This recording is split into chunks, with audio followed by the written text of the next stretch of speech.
I still remember the exact moment my world shattered. I had gotten home early that Tuesday, my clothes still carrying the faint grit of sawdust and the resinous scent of pine from the shop. The front door clicked behind me and I paused, the hallway suddenly too loud. From the kitchen came Melissa's voice, bright, bitter, and so unlike the warmth I had come to trust. She was laughing, but it was a small, vicious laugh, the kind that slices. "I can't stand him anymore," she murmured into the phone, voice low and sharp. "God, I wish Ethan would just vanish so I could be with Chad forever." The words landed like a punch to my gut. 15 years. 15 years of standing by her, of waking before dawn to work with my hands, of quiet compromises and late-night promises, crumpled into a single, humiliating instant. She had no idea I stood framed in the doorway, my palm pressed to the wood as if it could steady me. My thumb hovered over the record button on my phone. My hands shook, not with indecision but with a cold, coiled fury. I pressed record. In that instant, something old inside me splintered and something else, patient and hard, clicked awake. If she wanted me gone, fine. I would give her what she asked for, but I would not be simple fodder for her relief. Not in the way she imagined. What followed from that night is the part that will make you re-examine what you imagine betrayal, faithfulness, and retribution to be. My name is Ethan Cole, and wood is the language I've always spoken. I grew up under vast Texas skies, my childhood marked by the rasp of plains and the smell of fresh-cut timber, while other boys chased games under Friday lights. My father showed me how to cut a dovetail before I was tall enough to reach the bench properly. Where some kids learn to curse and swear and throw a ball, I learned to plane and measure, to coax a living grain out of oak and maple. There was something honest in that work, a clarity, an endpoint. You could see what you'd earned. 15 years ago, I married Melissa, believing I'd found my partner for life. She used to say that the scent of cedar from my shop made the house feel like a fortress. Together we built our modest life. A small house with a porch, and inside it, furniture I crafted by myself. Tables with rounded edges from a winter of hard labor. Chairs smoothed by 1,000 evenings' worth of sanding. Frames that held our younger faces. I wasn't a man with a fat bank account, but I thought myself wealthy because of what we had. Steady companionship, a roof, the tangible proof of my labor. Then I learned how wrong certainty can be. My shop lived behind the house in Fort Worth, a converted garage that smelled perpetually of varnish, oils, and sawdust. Mornings began before the sun. I brewed a thick pot of coffee and spent the cool hours shaping boards into things that would outlast me. Cabinets, rocking chairs that creaked with character, dining tables where people might one day gather and argue or laugh. Things that held stories. Melissa said she admired how I lost myself in detail. How I fussed over joinery until it spoke to me. She never cared that our truck was older than her jeans, or that our so-called vacations were hikes and sleeping bags. Or so I thought. My hope was simple and stubborn. Grow old together. Maybe adopt a child. Keep building more than furniture. Build a family. Build a home that echoed. I believed devotion and labor were enough. Sometimes devotion becomes invisible the moment someone else's heart has drifted. I would find that out the hard way. For years, I convinced myself love could outlast anything. Melissa had a laugh that used to light rooms. She was mercurial, fierce, beautiful, in a way that made me protective. I tried to show my affection in small, steady ways. Coffee in bed on rain-slow mornings, tightening the cabinet hinge before the squeak had a chance to announce itself, leaving folded notes in pockets and purses with little reminders. Back at 6. Love, E, but the sparkle in her eyes dulled. Conversations that once flowed into the midnight slackened into practical exchanges. A check-in about bills, an instruction about which light bulb to replace. I told myself it was stress. 15 years is a long road. Maybe the years had just ground us down. Still, there was a sense of distance like a thin glass wall sliding up between us. She started staying out more, citing yoga and workshops and wellness that kept her centered while I was at the bench, coaxing pride and patience out of rough planks. I fooled myself into believing it was a season. She was already moving. Infertility was one of the cruelest tests we faced. Year after year, we cycled through doctors' offices, tests that left us exhausted, treatments that bled our savings and wore out our spirits. Each month, the same hopeful ritual and the same bitter disappointment. I can still see Melissa on the bathroom floor, shoulders shaking, whispering to me between sobs that her body had failed us, that she had betrayed the dream we'd both promised to pursue. I never once blamed her. Never once. I told her she was enough, that our worth wasn't measured by children. I stayed up on nights reading about specialists, learning everything I could, even calling adoption agencies while my hands still smelled of sawdust. Those years left stony scars on our marriage, where I poured patience, extra trips to the store, massages that I paid for, late-night searches for hope. She collected shame and silence like a cloak. I believed my loyalty was unassailable. I hadn't seen the poison settling into her heart. That Tuesday began humdrum and ordinary. I'd been out delivering a custom oak dining set, a commission I'd worked on for weeks. When I got there, the client's check had bounced and the order was canceled. The frustration sat in my shoulders, but it wasn't enough to change the day. I loaded the set back in the truck and headed home 3 hours earlier than Melissa expected. I pulled into the driveway and saw her car tucked inside the garage. A small warmth, a hope of shared lunch, of a rare break from the solitude of my shop, rose in me. The house smelled faintly of her perfume and the air conditioner, and the varnish still clung to my sleeves. Expecting the soft hum of her jazz playlist to bleed from the kitchen, I stepped quietly inside. Instead, something slammed into me. Melissa's voice, sharp and animated, not the low hum I'd grown used to. At first I thought she might be complaining about a bill or a neighbor, the ordinary grievances of married life. Then the words hit with the force of a sledge. "I can't stand him anymore," she said. And I realized she was speaking of me. My breath froze somewhere between my chest and my throat. Then, with a laugh that lacked the sweetness I'd fallen in love with, she added, "God, I wish Ethan would just vanish so I could be with Chad forever. No messy divorce, none of that. Just gone." 15 years of marriage, of sacrifices that once felt sacred, reduced in her mouth to an embarrassment she'd like removed. My hands went damp. I felt every year I'd spent building a life with her become meaningless. She continued softer now, with a tone that made my skin crawl. "Chad makes me feel alive. He treats me like the queen I deserve, not like Ethan." It was then Chad's name landed. Chad Harris, silver-tongued pharmaceutical rep, always too practiced with a smile and a polished handshake. I'd welcomed him into our neighborhood, trusted him socially, never imagined he'd be circling what mattered to me. Melissa's laugh again, low, cruel. "I just wish Ethan would disappear," she said dreamily. "Imagine it, me and Chad, no baggage, no explanations." Each syllable scraped across me. Betrayal had a face and a name now, and worse, it was lodged in the chest of the woman I'd thought I knew. My fingers found my phone, slick with sweat. I didn't burst through the kitchen door. I didn't throw myself at her feet and beg for answers. Something quieter, more resolute rose in me, a thought, precise, terrifying, and whispered, "Record this. Save it." I kept my voice down and stayed in the shadowed hallway, letting the little rectangle of glass in my hand gather proof of what she'd said. I had no idea then that the sound file I created in those seconds would become the sharpest instrument I'd ever own. When the call ended, silence pressed against the rooms like dust. The house felt suddenly too still, as if sound had been siphoned away. I stood there hollowed, as if something had scooped the center out of me. 15 years of giving, of laboring, forgiving, and believing, reduced to a sneer over the phone. My body wanted to react with noise, to smash a table, to shout, to throw apart the things I'd made for her. Instead, my mind folded inward and became eerily calm. The emptiness was the strangest terror. Not the hot, violent surge of anger, but the quiet absence, like a light switch flipped and left in the dark. I slid the phone into my pocket and, with deliberate steps, went further into the house carrying a false normalcy like a mask. Melissa had uttered the wish for me to vanish. She did not yet know that I had already decided, in a way, to grant it. I forced myself to make the kind of homecoming sounds we had assumed as habit. The scrape of boots on hardwood, the jangling of keys, the small domestic clatter that says, "I'm here. Everything is as it was."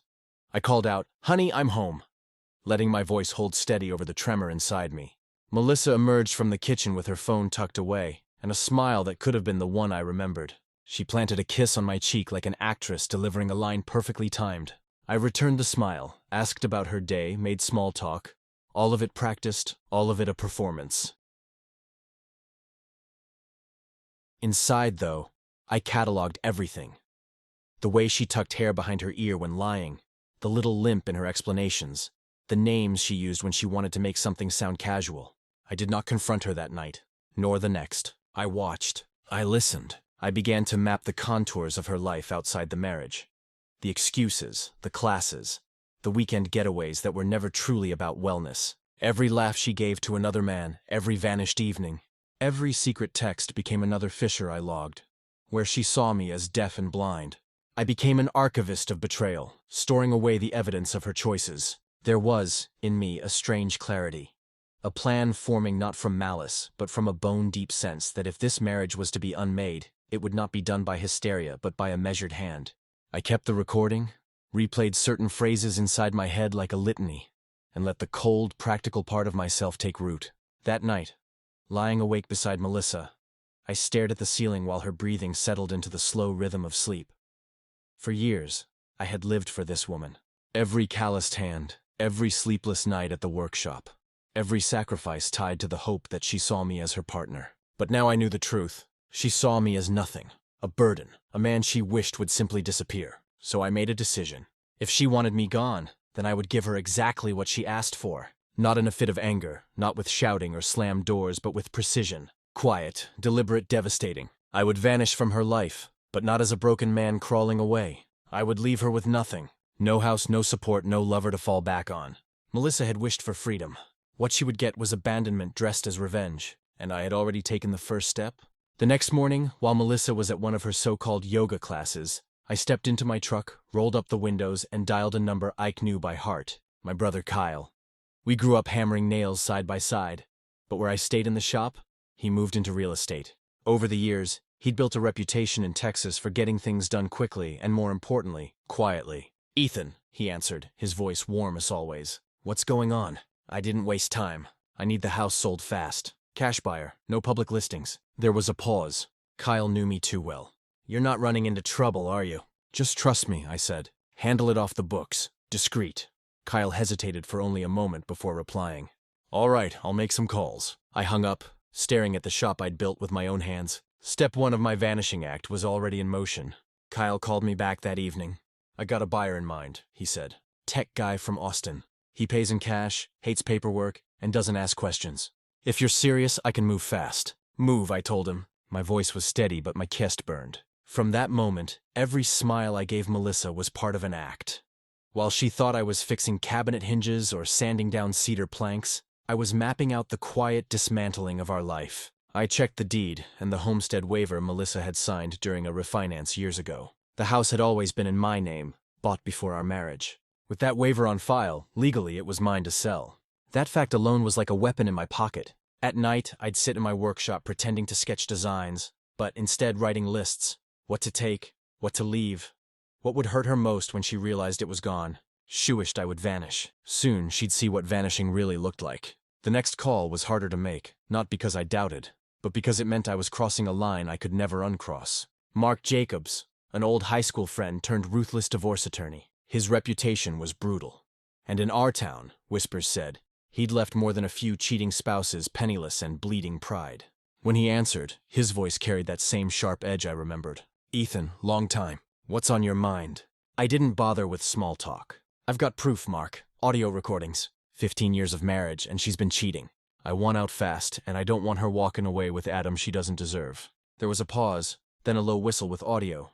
"That's dynamite. We'll file immediately. Texas has a 60-day waiting period, but we can lock the terms now and keep her on the back foot. But Ethan, once we start, there's no turning back." "Good," he said flatly.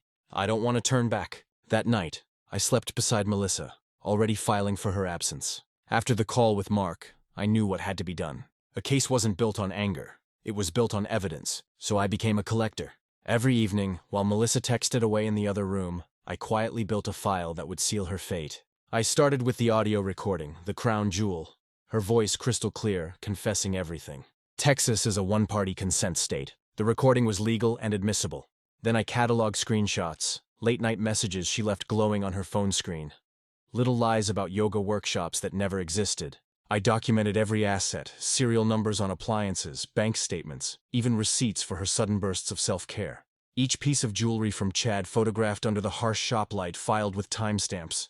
It was tedious, cold work, but it gave me purpose. Every note, every photo, every signature felt like another nail hammered into the coffin of our marriage. Melissa thought she was building a future with Chad. She didn't know I was already building a case to bury them both. One night, after Melissa drifted off to sleep, I walked through the house with my phone camera in hand. Every piece of furniture, every shelf, every table that stood in those rooms, I had built with my own hands. Hours of sweat and patience were carved into the grain of that wood. To her, it was just furniture. To me, it was proof. I photographed everything, cataloging each piece with dates and notes. A custom oak dining table, mine. The walnut bookshelves, mine. Even the bed frame was slept on bore my signature joints, dovetails no factory could replicate. Dug out old receipts, sketches, even workshop stamps documenting ownership of every stick of wood. If she thought she could claim half of what I built, she was wrong. This wasn't just a house full of furniture. It was my intellectual property, my craftsmanship, my legacy. And when I left, I would leave most of it behind on purpose so she'd feel the loss even while everything still sat in place. With each click of the camera, I felt a strange calm settle in. I wasn't just preparing to leave. I was preparing to erase her comfort piece by piece. Evidence of betrayal isn't hard to find when you stop pretending not to see it. Melissa had grown careless, maybe even arrogant. Her phone would light up at midnight with texts she thought I was too tired to notice.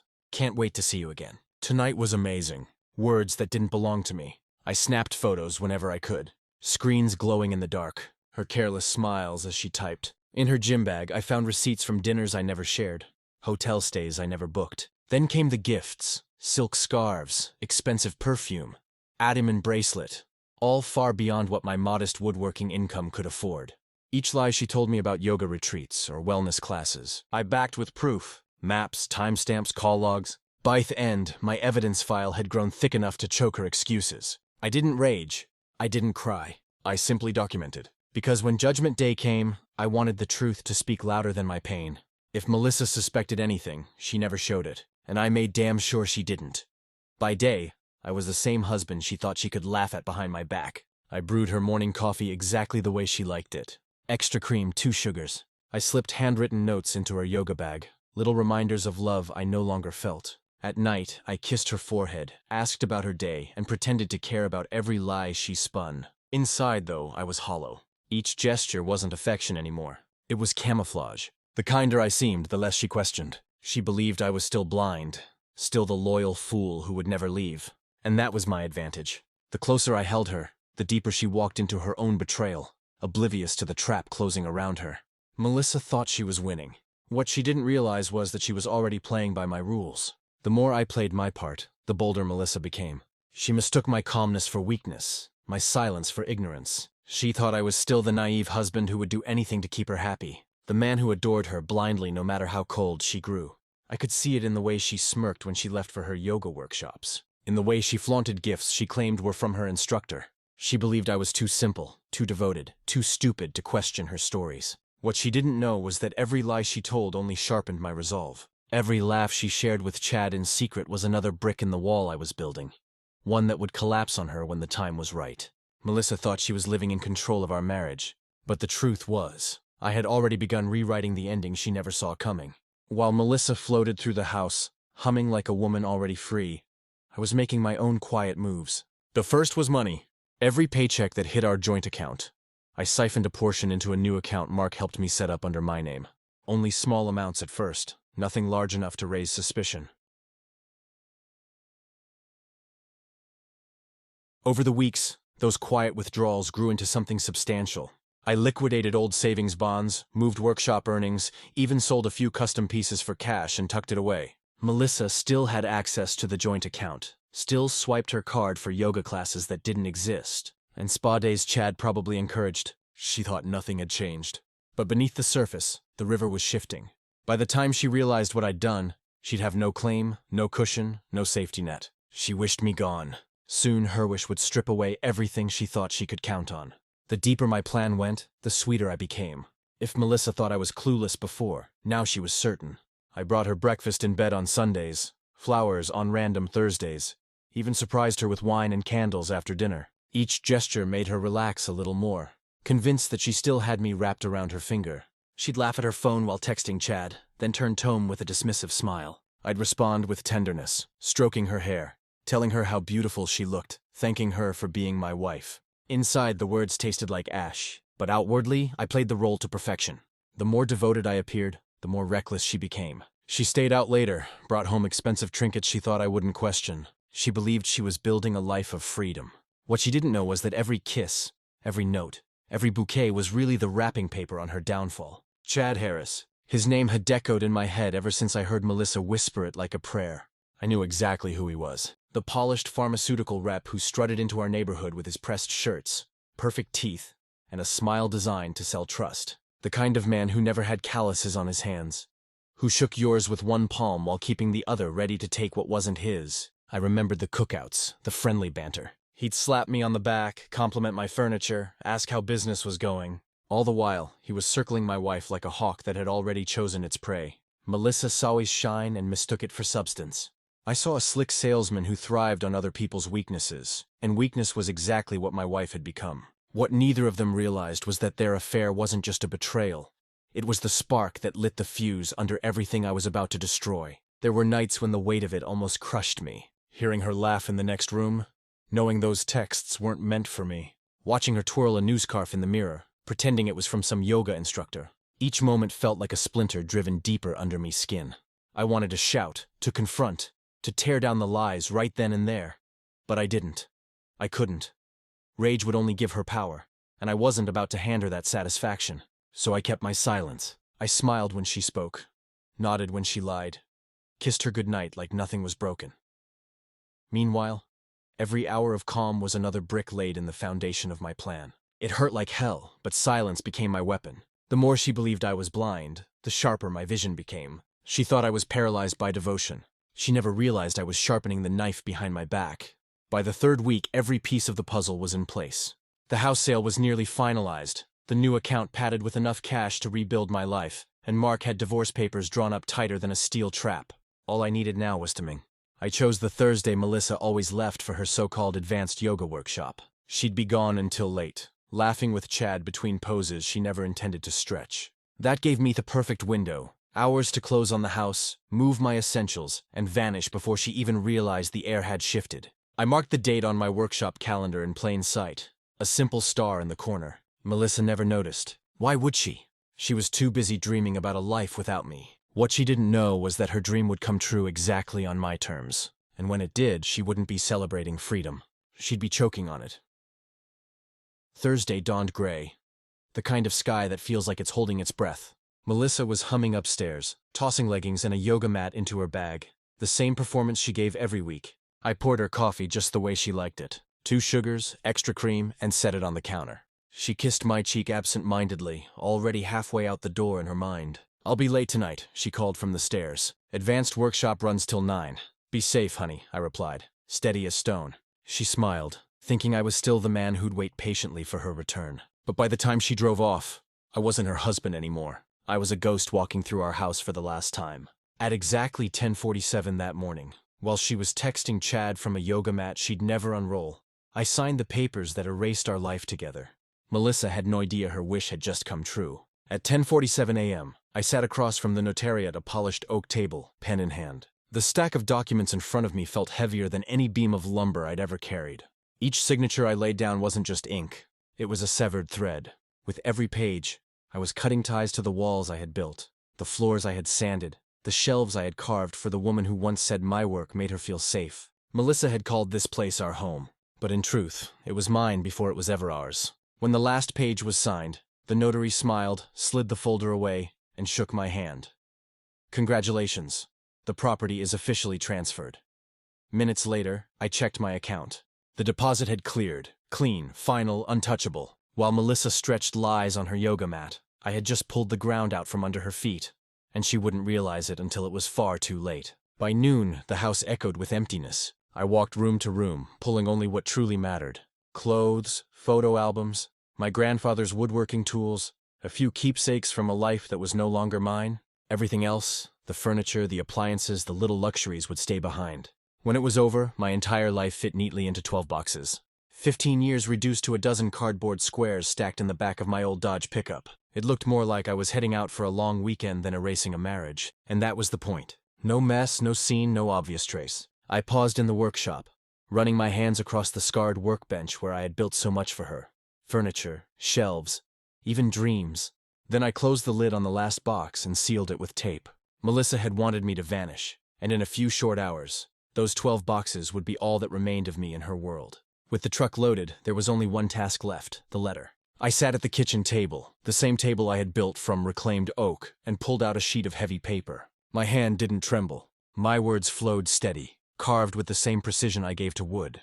"Melissa," I wrote, "you once said you couldn't stand me anymore. You wished I would vanish. That I'd disappear so you could be with Chad. Consider your wish granted. I told her no lies. No anger, just the truth that I had loved her fiercely, stood by her through storms, and that her betrayal had turned that love into silence. I slipped the notarized divorce papers and the flash drive of her recorded words into the envelope. Then I signed it simply, Ethan. I sealed the envelope and placed it on the kitchen island right where she always dropped her keys. The last love note she would ever get from me. I stood in the kitchen one last time, the smell of fresh coffee still lingering from the morning.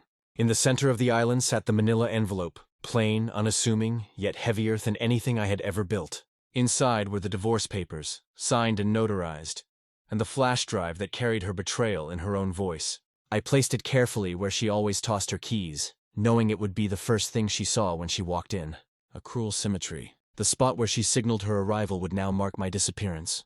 I rested my hand on the envelope for a moment, not in hesitation, but in finality. Then I whispered to the empty house, wish granted. No dramatic goodbye, no confrontation, no second chances, just the truth wrapped in paper and plastic, waiting like a time bomb. When Melissa opened that envelope, her whole world would collapse in a single breath. By 2:15 that afternoon, the last box was strapped down in the bed of my Dodge pickup. I climbed into the cab, the cracked leather seat groaning under me like it had for years, and turned the key. The old engine rumbled to life, steady and familiar, like an old friend ready to carry me into the unknown. I didn't take one last walk through the house. I didn't linger in the driveway. That chapter was over, and I had no need to reread it. I just shifted into gear, rolled down the windows, and let the hot Texas wind wash over me as I pulled away. The house grew smaller in the rearview mirror until it vanished completely. No tears came, no second thoughts, just the quiet satisfaction of a man keeping his promise. Melissa had wished me gone. Now I was nothing more than a ghost on the highway heading north to a life she would never touch again. The farther I drove, the lighter I felt. With every mile between me and that house, the weight I'd carried for 15 years began to peel away layer by layer. The silence in the cab wasn't suffocating anymore.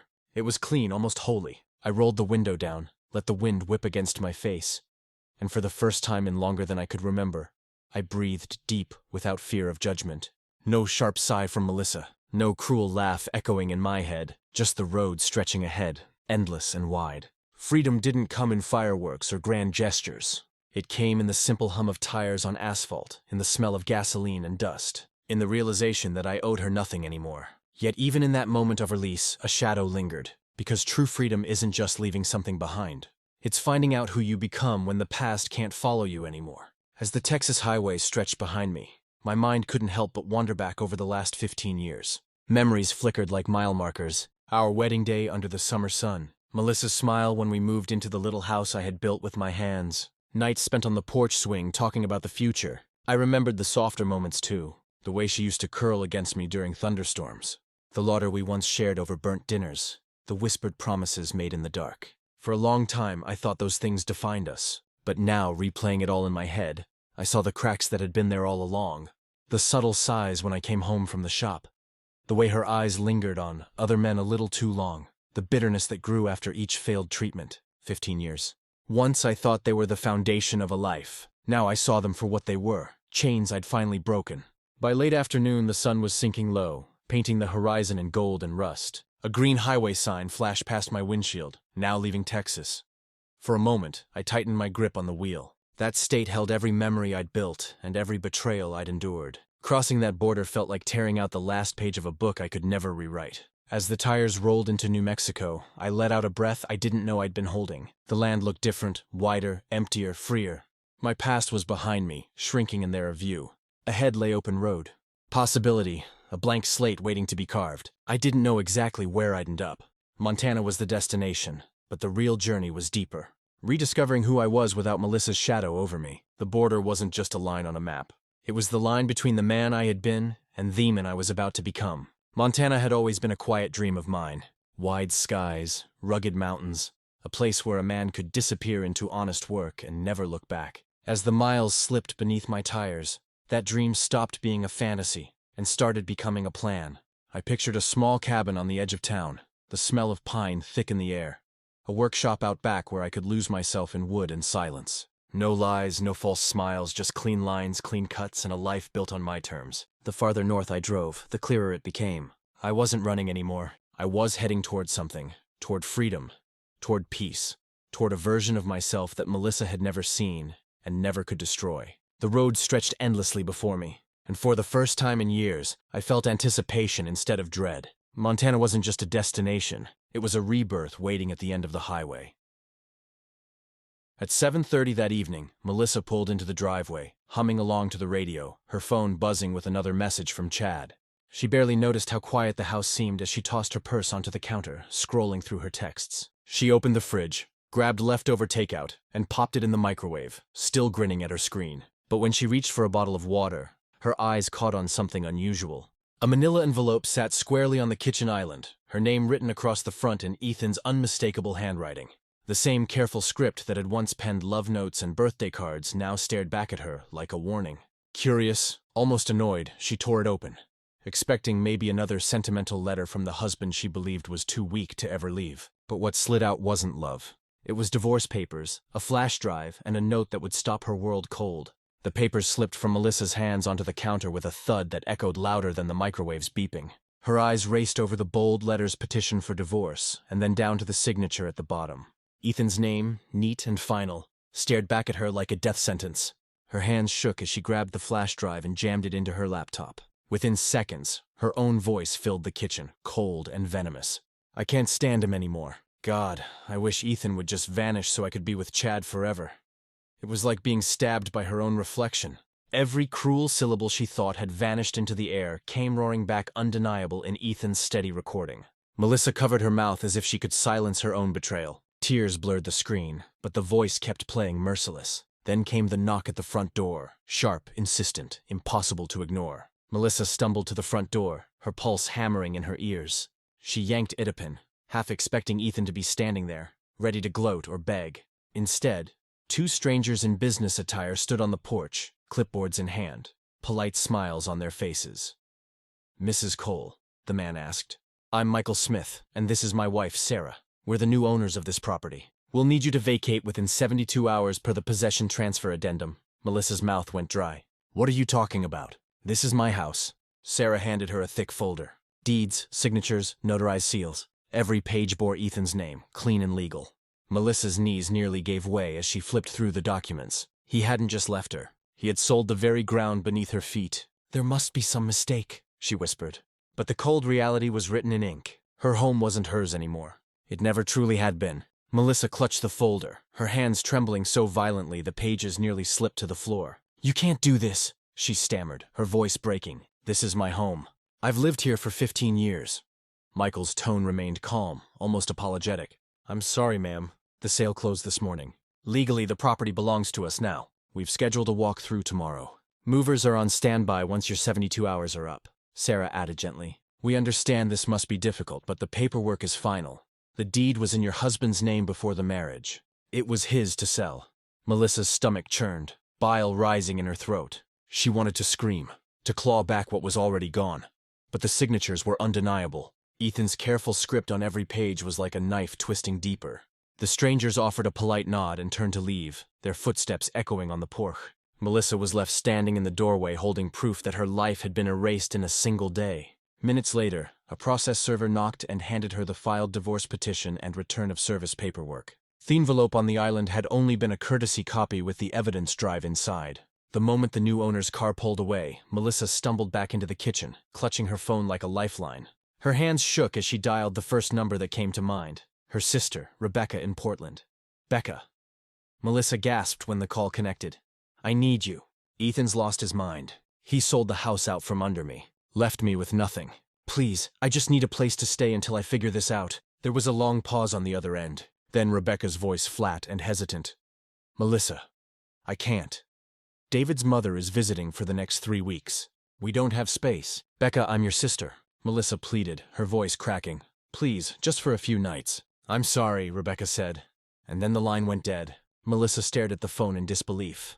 Even her own blood had turned cold. The kitchen, once her sanctuary, suddenly felt like a cage closing in. With Rebecca's rejection still ringing in her ears, Melissa scrolled through her contacts with trembling fingers. If family wouldn't help, surely her friends would. She dialed Natalie, her closest confidant from yoga class, the same woman who had listened to her endless complaints about Ethan. Natalie, it's me, Melissa blurted out. I need a place to crash. Just for a little while, Ethan's. But Natalie's voice was cool, almost detached. Melissa, I don't think I can get involved. Marital drama isn't something I want in my home. I'm sorry. Click. Melissa tried 2 more friends, each time met with excuses, discomfort, orsolence. No spare room, too complicated. Maybe later. With every call, their realization sank deeper. The people who once cheered her on in downward dog and brunch chatter weren't allies anymore. Melissa's circle had vanished, just like Ethan. And now the silence in the kitchen wasn't empty. It was accusing, shaking, mascara streaking down her face. Melissa dialed the one number she thought couldn't fail her. Chad. Her heart pounded as the line rang, each buzz a lifeline. Finally, his smooth voice came through. Melissa, what's wrong? Chad, it's all falling apart, she sobbed. Ethan found out. He sold the house, left me nothing.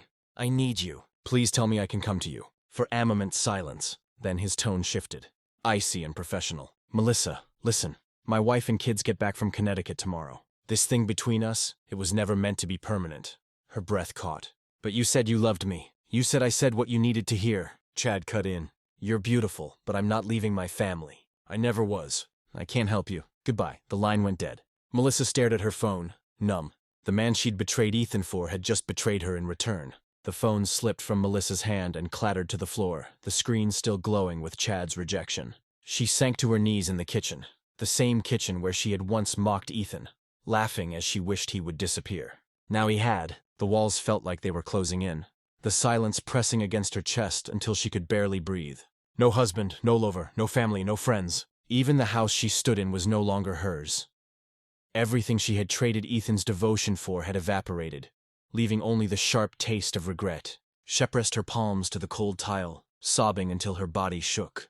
The same floor where Ethan once left her roses now held only the echo of her downfall. Melissa had thought freedom would taste sweet. Instead, it was bitter as ash.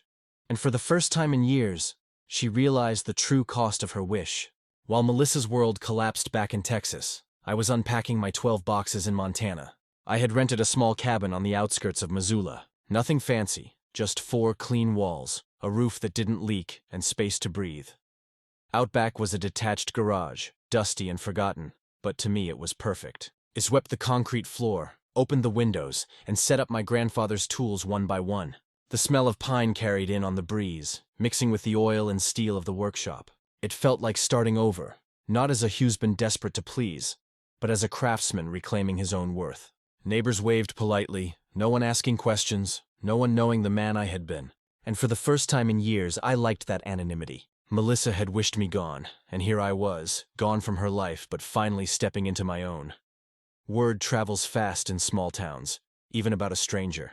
A week after settling into my cabin, a local restaurant owner stopped by the workshop. He'd heard whispers about the quiet man from Texas who built his own furniture. He ran his hand across one of my sample tables, tracing the joints, the finish, the grain. You built this yourself? Asked. Every joint, every finish, I said simply. He nodded once, then pulled out his checkbook. I need 6 tables that can take a beating from customers but still look like art.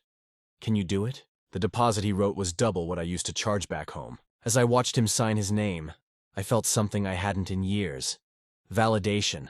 Not from a wife's approval, not from a neighbor's smile, but from the honest respect of someone who valued my craft. The first table was mine to build. The new life, mine to shape. When I delivered the first finished table to that restaurant, the owner ran his palm along the polished surface, nodding with quiet admiration.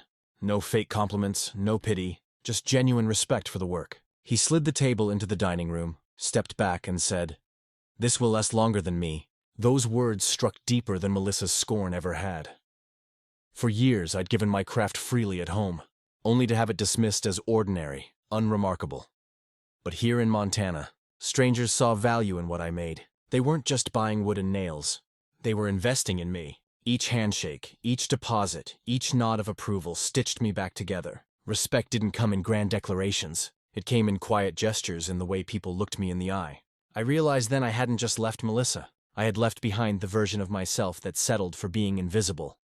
And I wasn't going back. 2 months later, Melissa sat on the edge of a stained mattress in a budget motel off the interstate.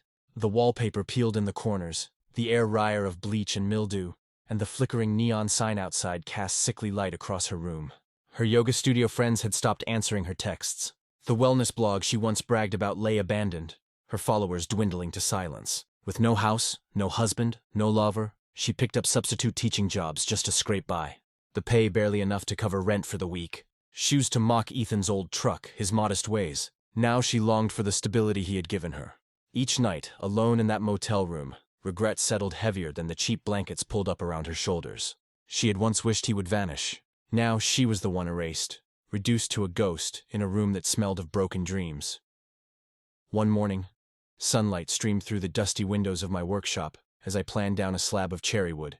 The shavings curled to the floor in perfect ribbons, the scent of fresh-cut timber filling the air. I paused, running my hand across the smooth surface, and for the first time in years I felt it. A smile rising on my face, unforced, genuine. It wasn't the smile I used to wear for Melissa, desperate for her approval.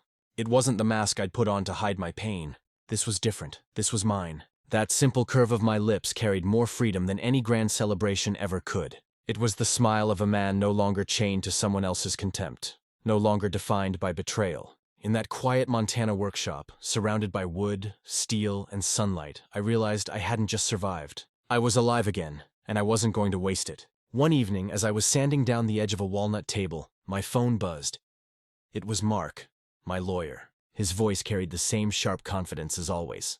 "Ethan, thought you'd want an update. Melissa tried to contest the house sale, claimed emotional distress, abandonment, the works." I paused, wiping sawdust from my hands. "And it didn't hold up," he said flatly. "The deed was in your name before the marriage. We've got the recording, the receipts, everything."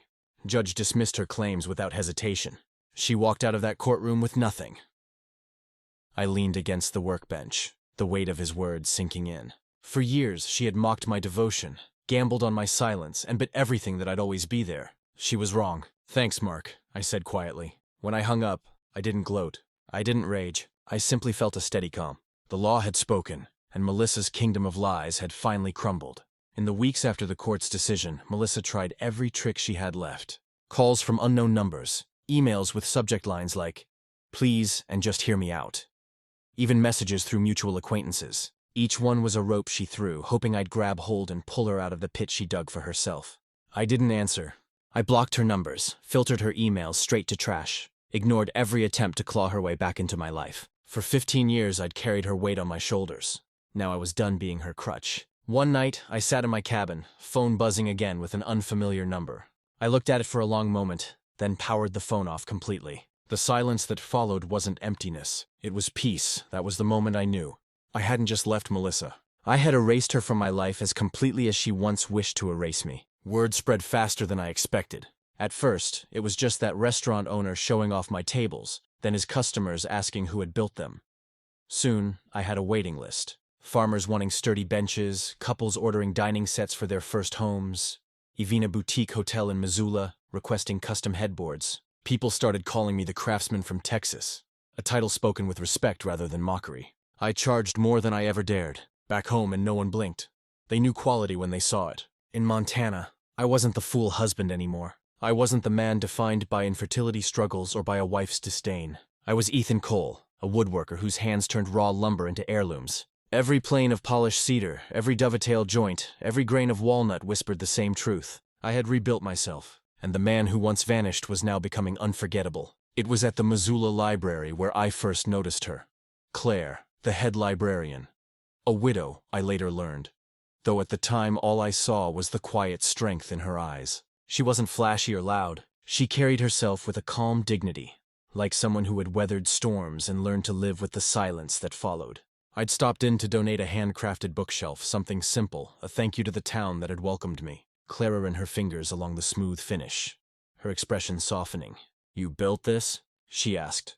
"Every joint, every nail," I said. And for the first time in years, my voice carried pride instead of apology. Our conversation started small. Books, woodcraft, the weather.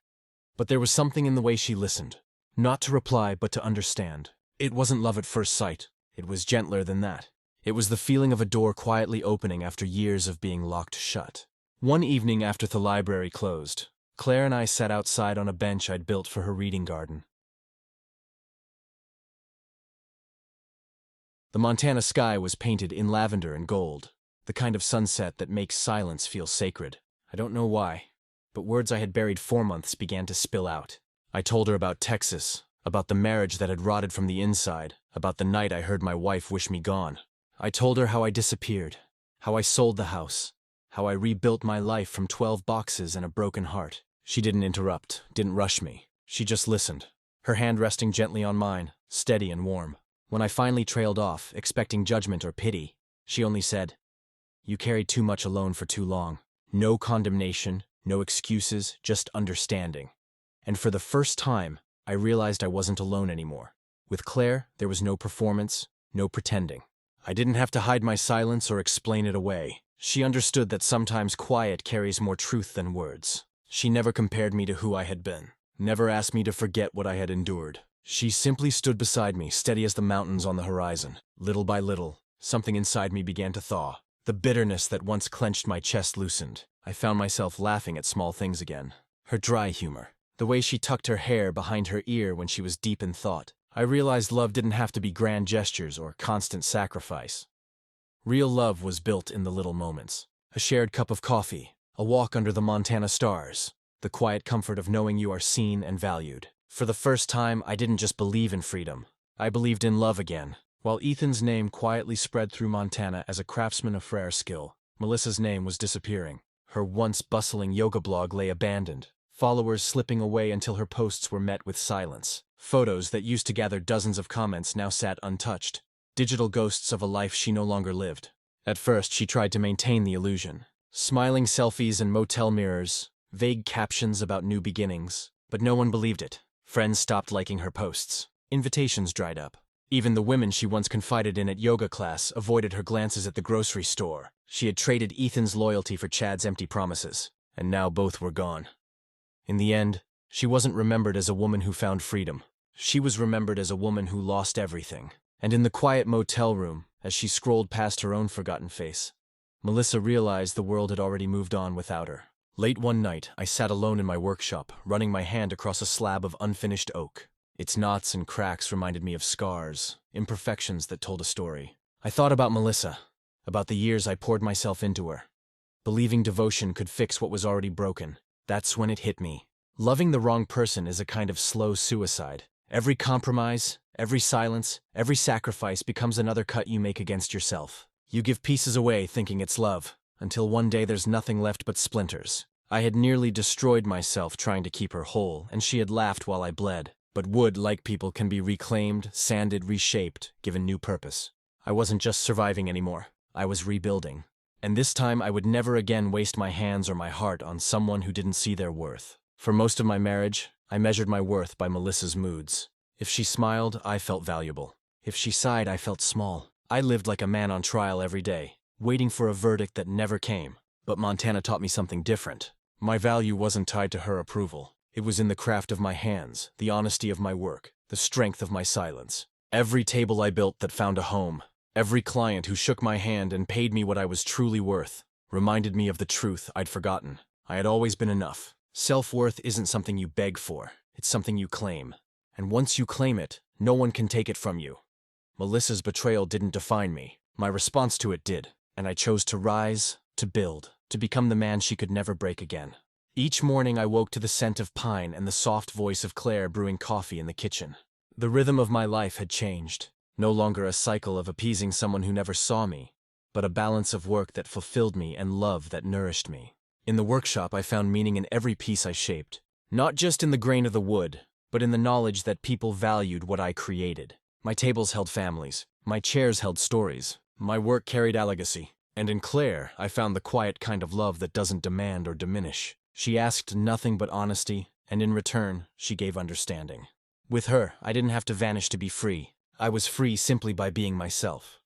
Purpose had returned to my hands. Love had returned to my heart. For the first time, both beat in rhythm again. Sometimes I look back at the man I used to be, and it feels like I'm remembering a stranger. The old Ethan bent himself into knots trying to keep a woman happy who had already checked out of the marriage. He apologized for breathing too loudly, for working too hard, for simply existing in ways that didn't fit her expectations. He mistook sacrifice for strength, silence for loyalty. But the man I am now, he's different. He sets boundaries. He charges what his work is worth. He laughs without fear of judgment. He doesn't beg for scraps of affection. He offers love freely and only to someone who values it. The old Ethan vanished the day Melissa wished him gone. And in his place, I built someone stronger, someone truer. I no longer wonder if I'm enough. I know I am, and that knowledge is worth more than anything I ever lost. Looking back now, I realize revenge was never about tearing Melissa down. She had already destroyed herself with her choices. My victory wasn't in watching her lose. It was in refusing to let her betrayal define me. The greatest revenge isn't destroying someone who wronged you. It's becoming the best version of yourself. The version they will never touch again, never break, never own. That's what I found in Montana, in my craft, in Claire, in the quiet strength of living a life that no longer revolved around someone else's contempt. Melissa wished I would vanish, and she was right. I did, but I didn't vanish into nothing. I vanished into a better life, a truer life. And that is the kind of disappearance no one recovers from. If you were me, what would you have done? Would you have walked away or fought back differently? Comment below and don't forget to subscribe for more true-to-life stories.